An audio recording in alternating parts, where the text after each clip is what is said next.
Hey there! While this review can be viewed all on its lonesome, it's also part 2 of a planned 4-part retrospective. So if you're unfamiliar with the first Gungriffon, or you want to see what my opinion was on the initial game, feel free to check that out before we begin.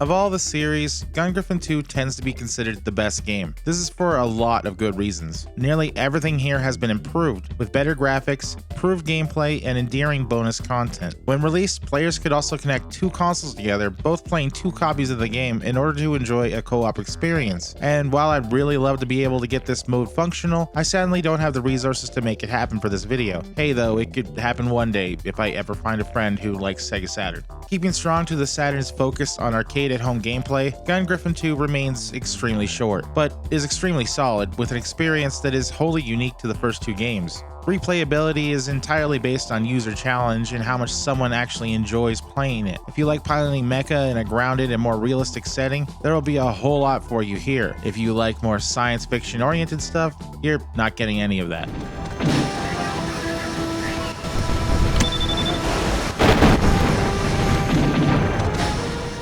Now, if you're a little leery of Japanese-only games, that's okay. We all know the stories of why the Saturn failed in the West. They are so numerous that it'd be redundant to go on about it at this point. But whatever the reason might be, or the story you personally lean towards, it meant that inevitably North Americans weren't privy to a sizable chunk of the system's library. Thankfully, online archives provided a way for those of us who enjoy venturing the outskirts of retro gaming a means to access the files and finally enjoy what we were all denied. So yeah, I mean, most people had to emulate Saturn games to actually play them because the system just didn't sell. Say what you want about piracy, but it did manage to drum up a decent fan base for Gungriffon II in North America, leading to a group of fans trying their best to translate what they could. From what I've heard, the Saturn wasn't like any other console in terms of programming. Because of this, creating games was very difficult due to a whole lot of needing to be learned. So it's really impressive when a group of people feel so passionate about a game that they try and make it more playable for everyone. This translation isn't 100%, but it does cover vital functions such as menu selections and mission briefings. Because of this, the game is completely playable for everyone. And if you think you're missing a story, you aren't.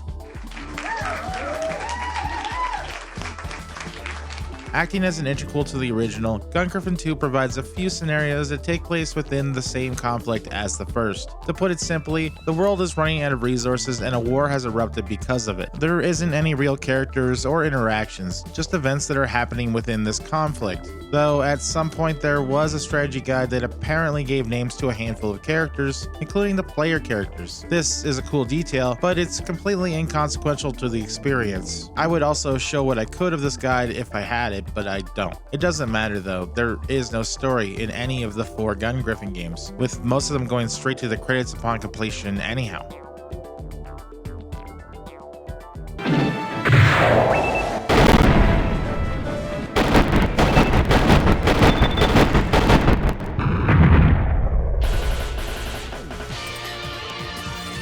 Mission complete.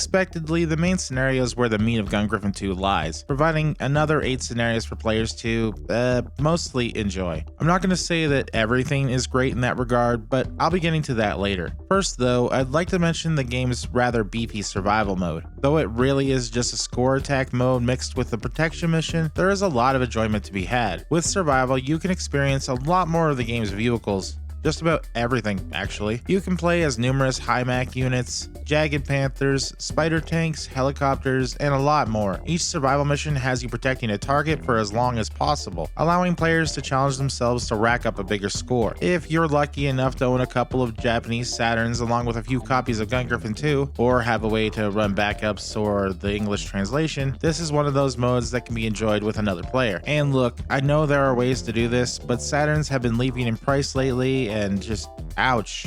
A few other modes are included to sweeten the deal as well, such as a local co-op mode similar to what MechWarrior 3050 did. Both players control some aspect of the mech in hand, making things unnecessarily difficult. I can't say modes like this are a win in any game. Even if one is to have fun with a friend, it would take god tier synchronization to not get frustrated after a few minutes. Do friendships capable of something like this even exist in the 2020s? Well, let me know if that's the case, because I've never been in one. You could also play a few training missions, which are bog standard but still look really cool in a replay.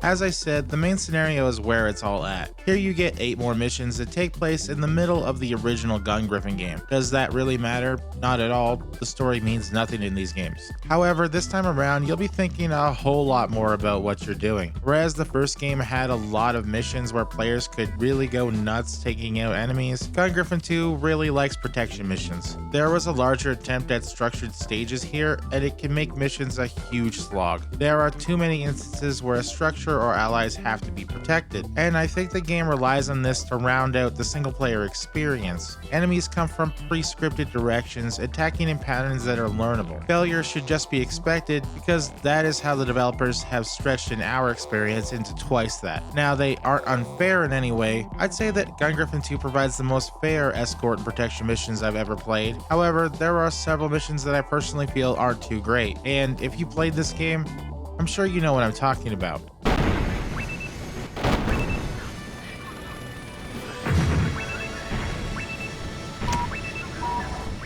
A later mission in the game has you taking down C-17 carriers as they touch down, but they only stay there for a few moments. Coming into the mission, there's no actual way to discern what incoming enemy is a carrier. This is a mission where loads of enemies spawn over and over, filling your radar with targets that make finding them difficult. Luckily, you'll figure things out as you play the mission over and over, but it's certainly designed to have you try and fail over and over again to learn what to do. Any other mission in Gungriffon II can be difficult, but there's always a chance that things could be learned the first playthrough. Here, that simply isn't the case.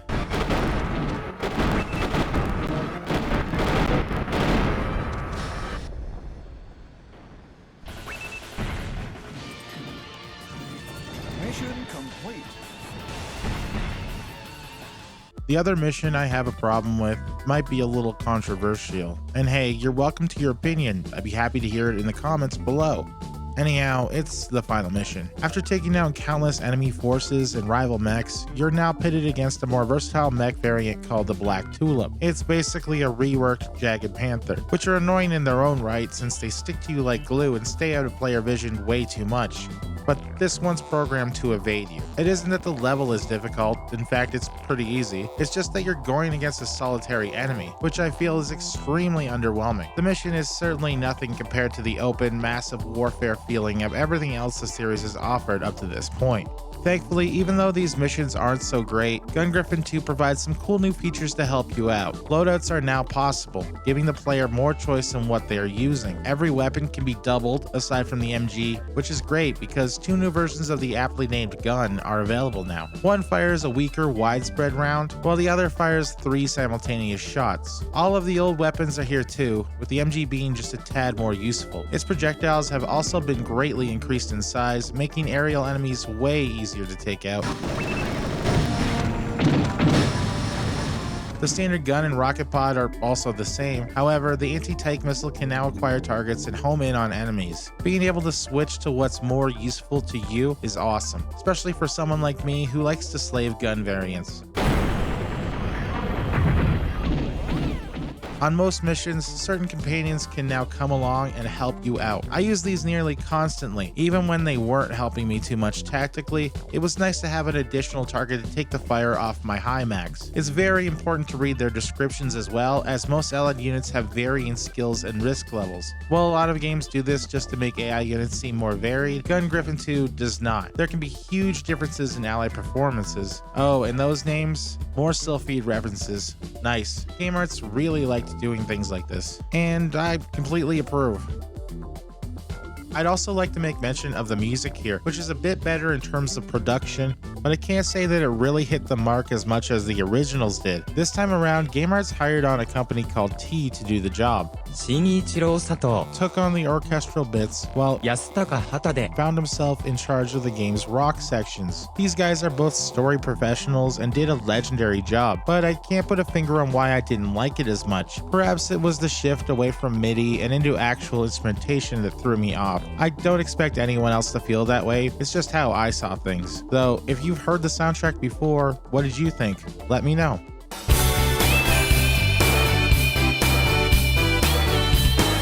Is Gungriffon II the best game in the series? Well, that really is a matter of opinion. It makes everything look way better, that's for certain. The numerous gameplay improvements in survival mode are also really nice. It still is only about 2 hours of gameplay if you're trying to focus on the main scenario and exercises alone. Having fun with survival mode might add an hour or two to that, for the normal person at least. Some I know of have dedicated much more than that to their favorite game, and I'll be tagging them below. So all that leaves us now is Gungriffon Blaze and Allied Strike. Two games in which I can only say are bound to be interesting to play at the very least. Though being such significant departures from the original series, I can't yet say if that's a good or bad thing. But you know what is a good thing? Liking this video. Oh, and subscribing if you haven't done that already. It really supports everything I'm doing here. Of course, thank you if you've already subscribed, and I'll see you in the next video.